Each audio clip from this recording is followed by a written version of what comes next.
मुख्यमंत्री बनना नहीं है, मेरा सरकार लाना है, बोले ना, क्या बता दें?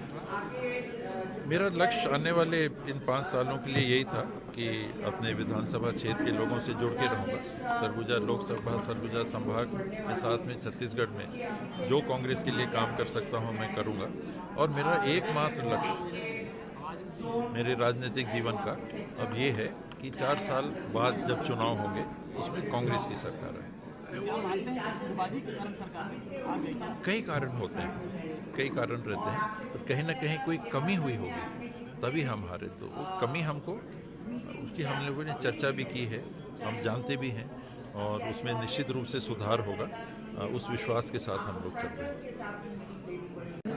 ये शर्मनाक और दुर्भाग्यपूर्ण है कि जहाँ के हमारे मुख्यमंत्री हैं, अगर सवाल वर्गीकरण का नहीं है, क्योंकि किसी भी नागरिक के साथ हो तो बात वही होनी चाहिए और वही होती है।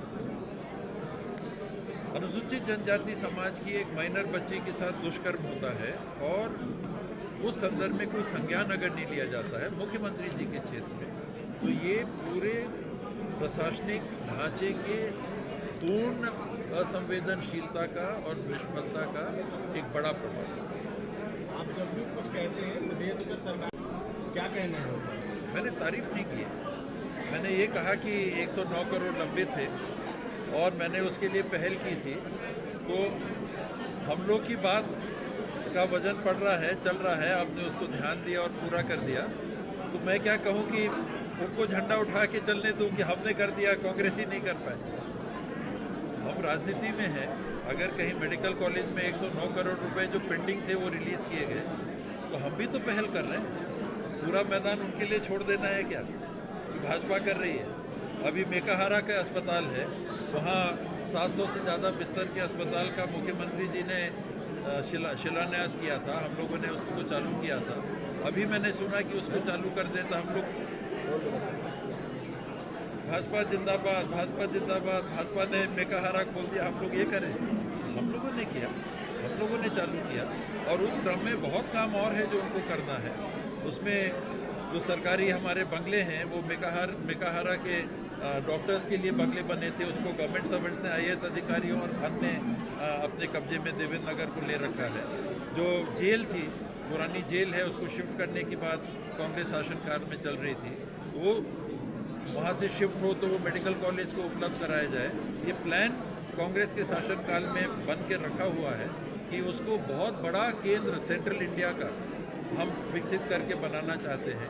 तो हम अपनी बात नहीं रखेंगे कि भाई ये हम आपको बता के गए थे, ये हम कर रहे थे, उसको आगे बढ़ाइए या पूरा करिए। कि हम चुप रहेंगे कि भाजपा को पूरा क्रेडिट लेने देंगे? हम उनको पूरा क्रेडिट क्यों लेने देंगे?